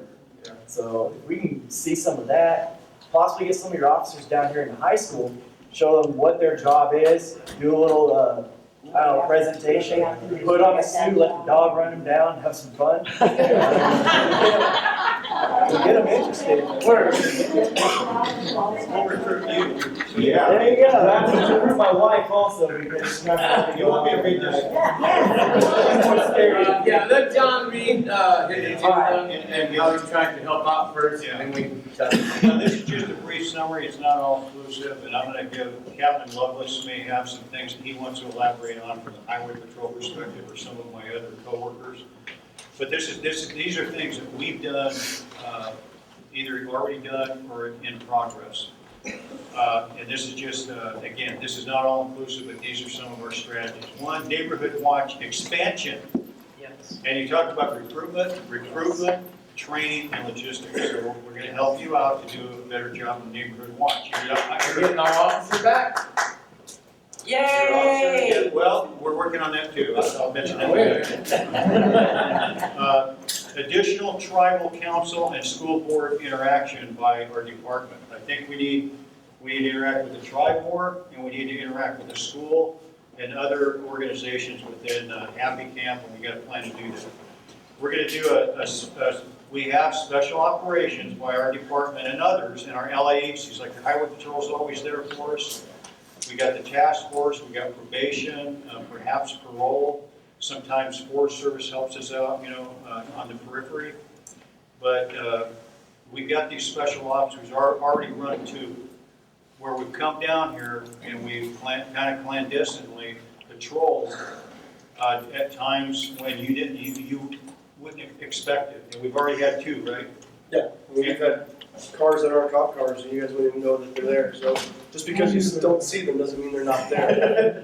Right. Did that the other day. And what we're trying to do, because we know there's a lot of not necessarily upstanding citizens wandering around after we go home, at night. And some of them are out there pillaging and stealing and making your lives miserable. And that's why we have these special operations. And like I said, Lieutenant Tharzi and Sergeant Callahan have orchestrated these. We need to share more information about crime suspects, and again, that's why Lieutenant Tharzi actually did some research on how many crime calls we're getting. And we only had a few burglary calls in January. Well, that's 5 or 6 too many, but we're looking at the data, and we need to exchange this data. Also, Randy, I talked to Randy, and we're gonna start exchanging information. Again, that's one of the reasons we have to work with the tribe more closely and share information with the school too. And all our agencies will get together and do that. We need we have special enforcement details coming up, and you could see a multi-agency effort by the sheriff, probation, parole, CHP, our drug task force. We also have the North State Marijuana Investigation Team, which is a regional team out of Reading that's going to come up and help us out with marijuana. We have a Siskiyou Interagency Marijuana Investigation Team we're going to launch this month, the same team we had last year dealing with marijuana. We have a good partnership with the Forest Service, Fish and Wildlife, and the District Attorney. We're trying to get the District Attorney more involved. We're going to monitor jail and criminal filings with the jail commander and the DA. You give us information, or first of all, we're going to really press for filings on the cases that we handle. To me, no case is minor. They all should be filed, or at least if there's evidence there. I've directed my team. They're going to ask questions. If a case is filed, we're going to go back to the DA and say, okay, what can we do to file this case so that these the criminals don't get away with murder or other anything. We're going to develop programs with the school and the Crook tribe and look at things to kind of divert our youth. Like look at maybe the possibility of sports and outdoor activities. I'd like to start an Explorer program down here for our youth, from the sheriffs or the CHP, maybe we could partner up. And also I talked to Dan about the possibility of starting, getting some SAR, some search and rescue members down here, maybe some posse members, because that gives us more resources. We're going to work with the County Board of Supervisors, the Crook tribe, and other stakeholders to employ existing or expanded economic opportunities and things like drug and alcohol treatment, youth mentorship programs. We're going to coordinate services and intervention for veterans, at-risk youth, adults, and the mentally ill. And again, there's a lot of agencies that can help us out with that. We have we are developing. We're going to appoint a Happy Camp programs coordinator, kind of a leader down here, and right now we're finalizing that plan. We're going to have someone that's going to inform us, keep the rest of the department informed on special events in Happy Camp, and we're going to make sure either he or a sergeant or one of us will be at those. We like to. We need to go to the tribal council meetings. We need to go to the school board meetings and the neighborhood watch. Stay engaged with the neighborhood watch. Thank you. Thank you. We're going to recruit, again, we need to recruit reserves or full-time deputies in the Happy Camp area, tribal or other community members that are interested in staying down here, because that'd be great. You know, John, you were here down there for a long time, and that helped. We're gonna do some coordination with the Humboldt County Sheriff's Office, because sometimes, you know, the troublemakers are going back and forth from Humboldt County into, you know, Siskiyou County to see if we can, you know, work with them. And last but not least, we're gonna coordinate, the sheriff and allied agency support for, Happy Camp special events, so we have a greater presence, like Bigfoot Days or whatever else you're doing down here. And I'd like to take a moment to Buster speak. That's the problem, and if we keep this cycle going, we're not gonna break that cycle. So, the tribe, I hear this at conferences when I go away with other tribes. Two areas that we're really pushing hard for is education and law enforcement. And the funding, is what we're looking for, is more funding. In particular, the Karuk tribe, what we're doing there, we're trying to, right now it's a competitive process. We have to go out and compete for these grants. And if you don't cross all your T's and dot all your I's, you get left out. Some of the smaller tribes, believe it or not, some of them are in worse shape than we are because they don't have a grant writing program to do that. So we're trying to get a needs-based assessment done. So we can identify the needs here. We can take the data from here, crime, high school dropout rates, you know, all the above, and take that data and say, this is what we need. So that's, and what we're hoping is to get some more facilities. There was a facility built in Southern California, a tribal teen facility for rehab. And then there was recently one opened up in Central California. And we're pushing to get one up here in Northern California. So more police officers is needed. There is, what Sheriff Lopey was saying is very valid. We need some people, and maybe all the townspeople can pass the word. We do have some programs out there. We need some people that are interested in becoming teachers and law enforcement, but we're not getting them to step forward. Now, we know that when we had all the timber here, I can use myself as an example. I was able to go away to college, come back in the summertime, work in the mill. I never had to take out a student loan. The kids now don't have that opportunity. There's a lot more that they've lost. There's regulations now that regulate how they can hunt and fish, and there was never any of that when I was growing up here.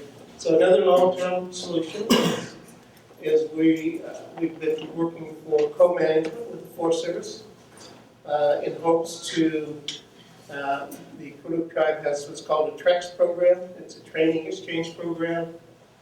And for thousands of years, and I say Karuk tribal members, Happy Camp has always been a community. It's the people have worked together here. And so the communities around here used to use fire as to reduce the fuels for the fires we have now. We're getting back into that training. We're training different fire crews, Forest Service crews. It's been very successful, but we hope to gain co-management of our forests up here, so we can put another small sawmill back there. Probably never have 3 big sawmills or 4 big sawmills like we had before. But we can have a sawmill that we can use the materials to build buffer zones around the communities to help prevent these catastrophic fires from actually getting into the town. And we can use those materials to manufacture that, possibly put in a small cogeneration plant. So those are some long-term things that the tribe is working on. Law enforcement, we really do probably need to help spread the word there's some opportunities out there for the kids to get into law enforcement. And you know, you can call me. I've met with Sheriff Lopey a couple times on this. We actually researched it. I researched it. There's a law enforcement academy in New Mexico that's tribal members can go to. And I thought, great, this is a great opportunity. Well, the roadblock we run into is they get certified in New Mexico, but it doesn't transfer to California. So, there is some things we can work on and get more community members involved in law enforcement and education, like I said. I would encourage everybody here, if you have, to call me. I can stay in direct contact with Sheriff Lopey or any of the other people here. Ray is always accessible. Appreciate him coming down and listening to it. I know you listen to other towns around the community and there's similar problems, but so we can work on it. Those are some of the long-term solutions. Feel free to call me anytime at the office. If somebody breaks into your house and you can't get a hold of somebody right away, you can give me a call. I'm not saying you can get a hold of me right away, but I check my messages every day, and I can sort of be a liaison there for, yeah, question. Okay. The Doggy Creek property that you've got, what would be the cost of getting the black mold out of there? Have you got it? Yeah. Yeah, I don't. I'm wondering, we've got money here to put under new beds. If that money could be put into the Doggy Creek property, would that, how many beds would that be? And would it be cost effective? That's something we can look into. We have that property still, of course, yeah. Can I ask a question? Let me finish this. So we can look into that. I'll explain where the property is. It was originally bought to serve as a transitional house that fell through. That'd be a great work camp. Work camp? Yeah. It's right on 96, right in the middle of all the slides. We kept them busy all winter long. So when you say work camp? That somebody that's not a danger to the community but is convicted of a crime could go out and do work for the community. Okay. Anyway, and the other question is, would the tribe be willing to back a nurse and a part-time deputy here in town? It's definitely a possibility. And on that question, the tribe may be able to help with that nurse position. So that's definitely something we can look into. You know, it'd be a way to chip away at it and eventually get there. I wanted to ask you, a lot of us are really concerned about some of the tribal members that don't live in proper housing. And we have a lot of problems with people living in abandoned buildings. And is there some way that we can all help to alleviate this problem? It's not only tribal members, but there's a homeless problem in African. And I just think that a lot of us feel that we really want to help solve it for everyone. Yeah, we welcome all suggestions. Part of it has to do with the economy. You know, again, and Bob might be able to attest to this. When the mills were here, we didn't have any homeless people here. There was jobs. And so unless we can increase the economy and get some jobs here, we can get, if we had the money to get the proper housing and put them in here, as long as the economy is not here, you're going to have more homeless people coming in. So, but yeah, it is an issue. We have a lot of programs for our tribal members that will take them out of that situation. They do have to want to do them. They do, and our programs are not welfare-based programs. Our TANF program is an assistance, and so you have to be doing some community work, you have to be doing some job research, you have to be doing maybe some classes in order to maintain, and it's a 5-year program. And a lot of that comes with rehab, and I was gonna say, well, that's the drug and alcohol thing going again. Tried this down another stepping stone house. But with Sheriff Lopey, he said mental health for the jail, and I had requested before the board of supervisors and Sheriff Lopey, maybe part of that, or maybe part of try to get part of that facility for a rehab facility, and partner or something like that. When you say rehab, there's money for that. Yeah. And that would alleviate people coming back here, and it gives, there's a lot of good people on the road. I mean, they just need that chance. The jail's not always the answer. So if you find the percentage that's needed for mental health, and the percentage that's needed for drugs, you know it's gonna be a higher percentage on the drugs. Use that facility for what's best for the community. Yeah, that's just a suggestion. Like you're talking about housing. On the housing board, we have a waiting list of 300 right now between our 3 communities. And there is programs that some of the folks, for the rate for housing, they get a voucher, they can get help, and it's mainly for if you're not on drugs, if you're not, and also I don't know, it's, I really feel like a lot of people who live would be the perfect place to have fire training. And we're allowed fire training. It's already set up, it's no force roof building and office. And every year we kind of miss out because all the Cal Fire and everybody else uses the property during the fire. They don't hospitalize. So we gotta get back to crime. We gotta try to wrap it up. Yeah. But I just wanted to say, Amy finally emailed me back a little earlier, because she intended to be here. She's the head of probation. So currently, there's 7 high-risk offenders, 10 moderate-risk offenders, 1 low-risk offender. Of those 18, 2 are in custody, and 7 have active warrants. So Neighborhood Watch created a crime watch site. Better be right when you post it and close the site. You can't just do an accusation on that site. And it's not necessary, like if you see something, say something all the time, you have to be right. So like maybe if you see an offender has a warrant, post it. And also contact the sheriff's department. Because we need to keep track of where these folks are, if they're thieves or what have you. And I've been talking to John about updating the website, like all the other counties around us. We can go on there and get mug shots and the arrest record without having to do a bunch of garbage.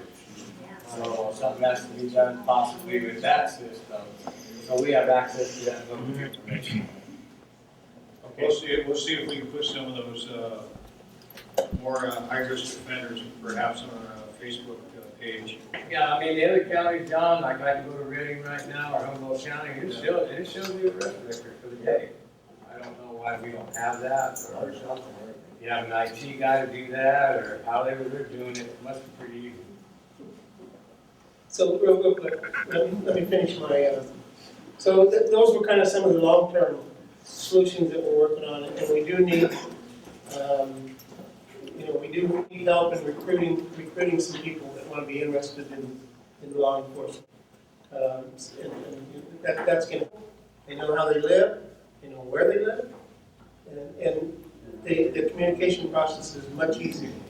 So that's a plus. That's a plus to get out and recruit anybody in this area that wants to get into law enforcement and get out there. So the short-term solution, and I think what I'm hearing people here say and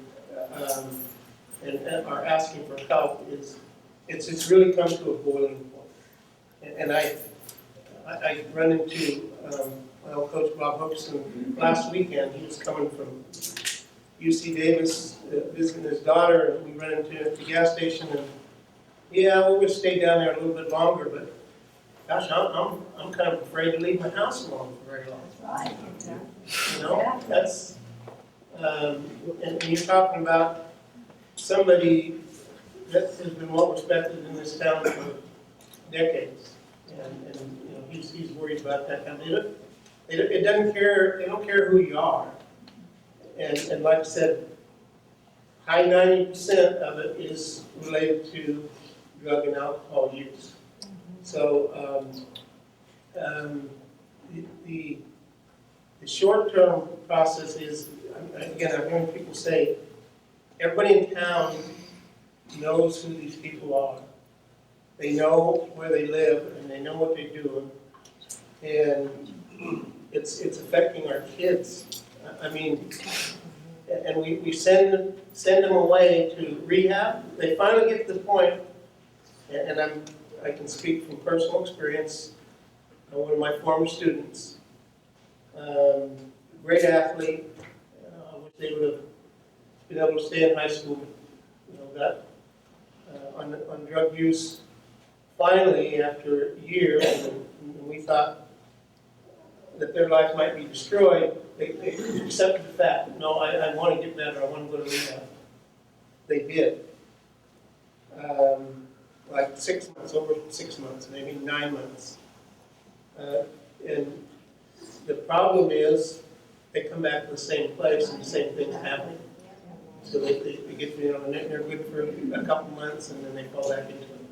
So I think that's what I'm hearing people say is we need to be really proactive with some things right now. We need to, whether it's a show of force or whatever it is, Darren Kazan is the Bureau of Indian Affairs director back in Washington, D.C. And I remember coming back and talking to John about it. Sporting events for the kids, again, that's a short-term goal that the tribe is going to have. We're going to try and set up as many basketball, football, flag football, and baseball events and clinics as we can. We want to try and keep busy.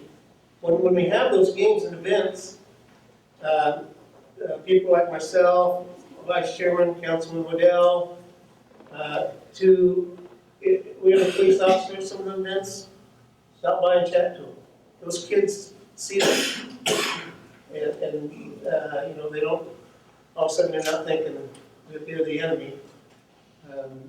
So those are some short-term things that we can do, but I'm hearing from the townspeople, we need to do them now. We need to be proactive with the short-term things and then work together. Again, thank you, Supervisor Hop, so much for being here. If the Crow tribe has an opportunity coming up with the economy to do some good things, and that's, you know, one of the reasons we need to work together. Happy Camp and all of Siskiyou County, we're in a crisis right now. And I know there's other counties that face the same thing, but we're worried about ours. So it's going to take a collaborative effort. Again, if you have any issues with law enforcement, or you think that, or you know, had just something had been stolen, if you need to get a hold of me, I can put the call through. So maybe just a little bit of outreach there, you know, the tribe, we can get a hold of Ray if we need to, John if we need to.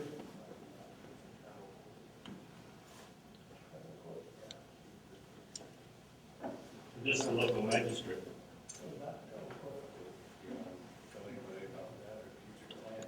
Oh, our tribal court just has to do with family right now. family. Right. We don't bear that. That later? That could be a long-term project too. But the community can have a magistrate. It's That could work. And if the families got together and committed to a magistrate, then it would work. Yeah. Yeah, the only reason that the tribe doesn't train and have their own law enforcement is, the Puruk tribe has never had reservation status. We have land and trust status for our housing and that sort of thing. And like Utah as an example, they have reservation. It's still public law 280. In other words, they're still under jurisdiction of state law. But they can train their own tribal members and have their own force to take care of different issues and things like that. But the Puruk tribe, we don't have the opportunity. That's why we need to recruit community members that want to get into law enforcement and train them and get them back to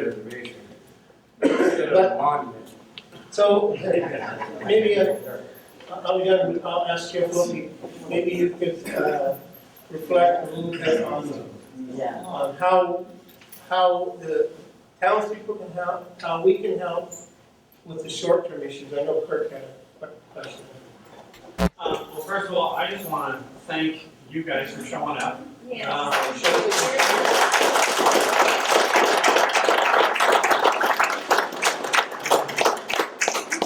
You're busy, and to stand behind that badge takes a lot of guts, and I have family that did the same thing, and I applaud you guys because you got a tough job. It's not easy. I can remember, we've been here almost 20 years now. I have a lot less hair and a lot more gray hair. But I can remember we had, hard sometimes to remember everything, but I remember a period of time where there was a bunch of kids running around here breaking windows like you wouldn't believe. John, you probably remember that. You were part of the law enforcement here, were you? I can remember camping out in places looking for, this stuff going on and whatnot. So one of the things that I learned when Boyd was here, well, you guys probably know Brian Boyd. He's a sneaky but very effective game warden. But I can remember him getting on the radio and saying he'd be one place, but he'd be on the phone with his dispatch saying, ignore this traffic, I'm not really there. And I would say, hey, let's hear some more radio traffic. Everybody in this town has a scammer, including the criminals, okay? So they know that. So, and man, like I said, he was pretty sneaky. He did really good. But another thing that I really appreciated, not only about that kind of tactic, because he sounded like he was at 6 places all at one time. But the other thing too is I remember when law enforcement would go around at night and put a little card in the businesses saying, hey, we were here at this time, we were that time. I haven't seen that in a long time. The third thing that I'd like to say is back then, when that crime spree began, Neighborhood Watch, in other words, this community stood up and got behind radios and started really, patrolling and doing that. And I'm a busy person. I don't have any more time. If I take any more time, I'm not going to have. She can be, I'm out of here. I come home and she's like, who are you? And you know how busy I am. You guys listen to the radios. You hear how busy we are. But thank you, Neighborhood Watch, for for trying to put it back together and doing what you're trying to do in this. I would say that there's this many people here to complain, then I would say get behind a uniform, whether it's helping out in the Neighborhood Watch or getting behind the kids at the school and helping out there, mentoring programs. If you know that somebody's going through a tough time and you can see that they're having a difficult time, sit with that person, be with them, love them, care about them. I just had one last week. And thank you, Buster, for, again, keeping the clinic and all that stuff going here. Because without, the help of ambulance, without me as a pastor, and without the work of the clinic over this week, this kid probably wouldn't be here. Okay? So thank you all for coming. Thank you all for listening. But let's start doing something. Not complaining so much as getting behind and hoping, because it does work, because that crime spree went away when we got together If you and guys started look at helping. Cave Junction Patrol site on Facebook, that's kind of how we want that site to run. And if you want to remain anonymous, let one of us know, and we'll work with the sheriff's department. I gotta go clean the kitchen. Thank you, John. Thank you. I personally, most of you know our situation with the burglary and car theft that we went through. We're still cleaning up. But I would like to thank the community, friends, neighbors who have been watching our house, who have reported things to us, who have offered to help. We feel more a part of the community than we ever have. And we've lived here 43 years, and we've been really involved in the community. And the law enforcement, thank you, but also the honest citizens of Happy Camp, thank you all.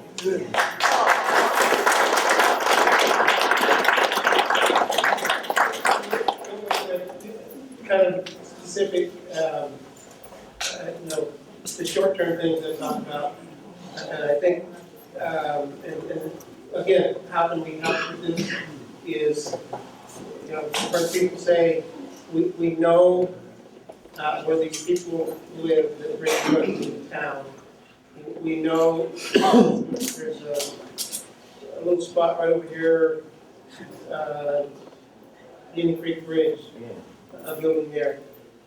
The town people know where these places are, and they know that, say, first of the month, and I will thank you guys, that happened with one other place, you took care of that. But I think it was, again, with the people speaking out and saying, we know where they're at. So what can we do about that? Those are kind of short-term things. Right. Well, first, yeah, call them in, and I think I'm gonna give you some contact numbers. Now, you know Sergeant Chris Callahan, you know Lieutenant Barrett Tharzi, and Captain Carl Houtman, Houtman, and you know me, Sheriff John Lopey. You call our 24-hour dispatch number at 841-2900. It's 24 hours a day. And they will dispatch a deputy. If somehow you're not satisfied with that, you go to the sergeant, lieutenant, someone will get back to you. You can get a hold of somebody. That dispatcher can put you through to one of our supervisors or managers. Another thing is, I'm going to give you another number, the Siskiyou Unified Major Investigation Team, which is our quick task force. Their number is 842-8374, and I'm working with them to do more work in Happy Camp. But I'll tell you, some of these crime groups are hard to break into if they don't know you. So it really, like Chairman Attebery was saying, we got to get your help to give us enough information so we can develop that probable cause, either issue a search warrant or at least get the task force involved along with our deputies. And report everything. Right. And again, if you had, the more that's in that computer-aided dispatch system, the more reports you're making, the more information we could use to leverage against these crooks that are causing them habitual problems. We're going to look into putting pictures of the most wanted on our website. We'll do that so everybody will know. And we want to make it uncomfortable for criminals. In the meantime, we're going to work with the tribe, behavioral health services, the DA division, and all the other organizations to see about treatment programs or supporting things that will hurt the youth. And we'll look into some of these other things I've talked about. But we need your help. And you got to get involved and don't take no for an answer. And get on the phone or talk to somebody. There's somebody here to call. Chairman Attebery and Buster agreed to be kind of a conduit. And you got all these leaders here. And you get a hold of us and we're going to get it done.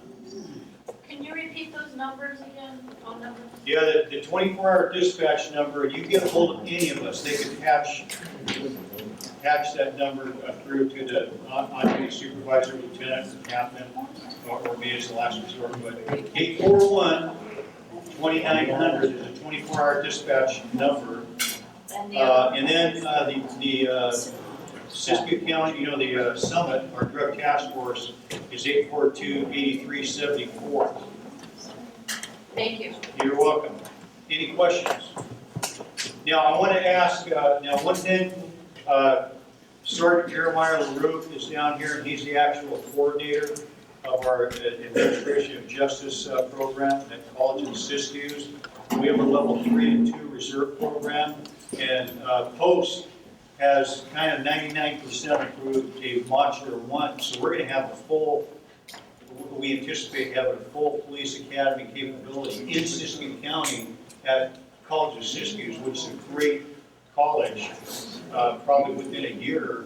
But we have a level 3 and 2 reserve educational opportunities. And I also wanted to give Captain Lovelace, do you have anything you want to add from the highway patrol or perspective? I'll be real brief. Everybody's, I don't know about you guys, but I'm ready to stand up. So I take the opportunity to stand up. What I'd like to say is, it really comes back to the community. What you guys are doing here tonight is a step in the right direction. The more engaged the community is, the better it is, because we're a limited resource. We can't be obviously everywhere at once, but we're the hammer that when it comes to it, we're going to deal with that problem. But you guys are the information source, you guys are the community, and that's what it's about. It's about coming together as a community, and we're there to take care of the, you're the arm, and we're going to be the hammer on it. So the more events that you guys have in your community, everything, whether it's a safety event, it's a health and welfare event, all those build your community and make them stronger. And we are engaged in all those. When you have them, we'll come down, we'll do a booth there. And that allows us to also participate, build those relationships in the community. And the stronger those relationships get and the more people will come out and engage it, you'll see these problems disappear. Individual meetings like this are fantastic, but this is just a tip of the spear. And you guys, the more you can do, we have a lot of, our goal of the Highway Patrol is to provide the highest level of safety, service, security to everyone in California traveling our highways or in our communities, with the ultimate goal of saving lives. We do that through our mission statement, through our strategic plans, and we focus on things like enforcement, education, engineering. And when it comes back to community, the education aspect of it, we're engaged as much as we can in your schools. We have a lot of programs available. Everybody's heard of the Every 15 Minutes we do at the high schools every year. Fantastic program. We have our left turn or right turn program in the schools. We have our Start Smart programs where we engage. In fact, I would love to do more of those down here. It's where it's for our young, it's engaging those young, influential people that are in your community. A parent comes in along with a student. Has anybody participated in those? We also have a CERT team down here, sir, and we've been trained, and there's 21 of our community members that are currently active members. Unfortunately, it's been, work with Neighborhood Watch and get that going first, but I'm also the CERT team person, and that's another thing that we have all been trained on. We were trained back in 2013, and we had 3 days, it was 3 days of training, and we all graduated from that. So that's also available down here, which I don't think that the CHP is necessarily aware of that. I've tried to push it, especially when we have parade times down here, to try and go out and help with traffic control and that kind of thing. But we'll work on that a lot harder in the future to come. Another thing with the CHP is don't underestimate the value of calling in unsafe driving acts, because if somebody's driving reckless or speeding, or somebody has a suspended driver's license or has a habit of driving under the influence, we can stop these people almost over 75% of criminals. So call those in because we'll pick up a lot of criminals that way. What's your best dispatch number to call? It's 841-600-6000. 841-6000. And of course, obviously, if it's an emergency, you're always going to use 911. Other than that, if it's a non-emergency, you can reach us also Monday through Friday. Call our office if you have any concerns. We have a traffic complaint process as well. But going back to the community, because I honestly think that's where I like to drive it home, is what you guys are doing here. In fact, who made this happen tonight? Neighborhood Watch, sir, Was it the group? along with the Karuk tribe, thank you. Good. And one community member, she already left. You had one community, so, I mean, kudos to you guys, because that's fantastic, and I appreciate that very much. From our enforcement standpoint, we work closely with the Sheriff's Department, we work closely with all the allied agencies, Fish and Game, work closely with the Forest Service when they are having problems, with YPD. We do joint operations with them, and we look forward to those. We're involved in your community task force as well. John and I have already discussed when they're doing special operations down here, we're participating in those, whether probation or parole searches, we can do special enforcement operations. Here's one thing I will warn you about, and I've ran into this many times. This is my third command for the High Patrol. When we come in, we'll saturate an area. In today's environment, it's a little different than it used to be years ago, because now with the information, we all know that it spreads with cell phones, the internet, and everything spreads so quick. That when we're here and we start an operation, it's not long before the bad guys realize it and they just crawl under and disappear until we leave. But we will come down, and when we do that, don't get upset at us, because we will stop everything that we see and everything that moves. And that's the function of it. We're here to check to see if the people have license, registration, insurance. And while they're doing that, they're looking to see the sobriety of the people. Are there any hints of criminal activity going on? And so they can further investigate and dig into that. From the enforcement standpoint,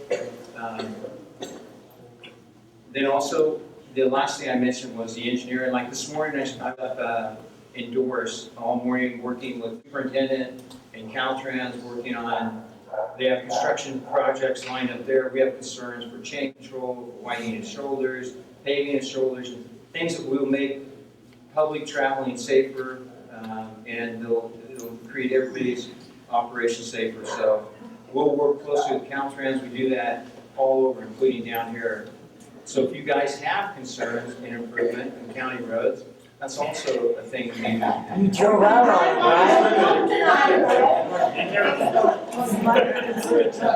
Those are things we do follow up on as well. But please, I can't stress enough, the community, reach out, give us the opportunity to engage your schools.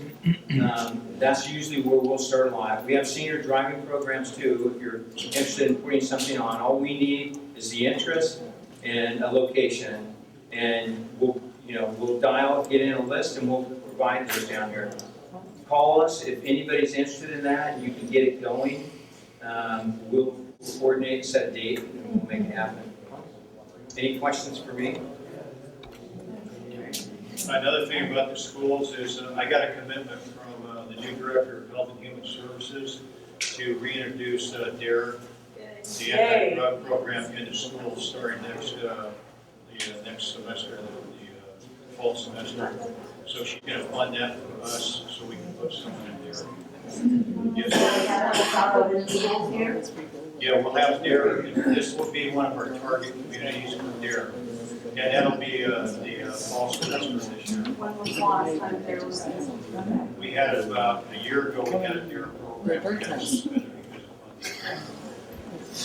Yes, sir. This little school over here. Pardon me? You know this little school? Yeah. And we also have, programs like Athletes Committed. That's a great program here.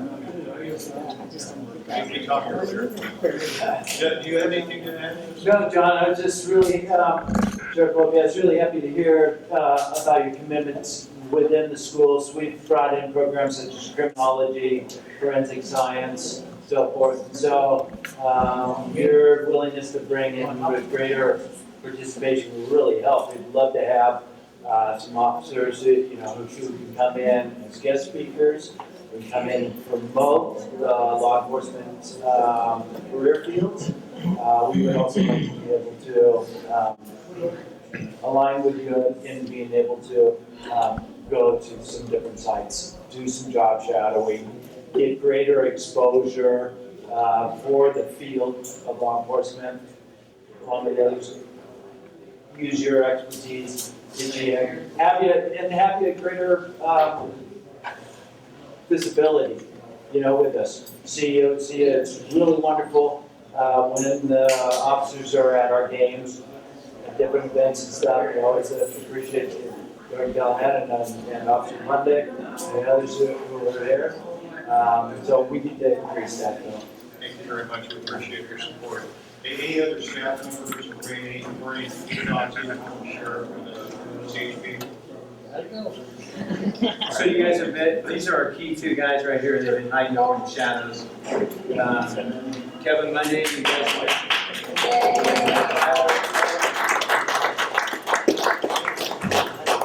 And are we engaged in your career day, or do you have a career day? Yeah. Okay. Yep. We'll talk about every 15 minutes to come up next year. That's what we're doing.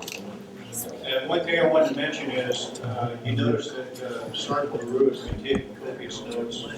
I'm too old to memorize everything he said, but he's taking notes. We're gonna evaluate all that. And if anybody has an issue about specific crimes or cases, please give him the information, and we'll go back and your name and your phone number, and we'll go research what's going on and get back to you. And we'll stay until we can do that. And I wanted to just thank, before we close, I want to thank everybody for being here and persevering. Thank you, Chairman Attebery, for your support. Thank you for the tribal council. And of course, the neighborhood watch, kudos to you and all the great people.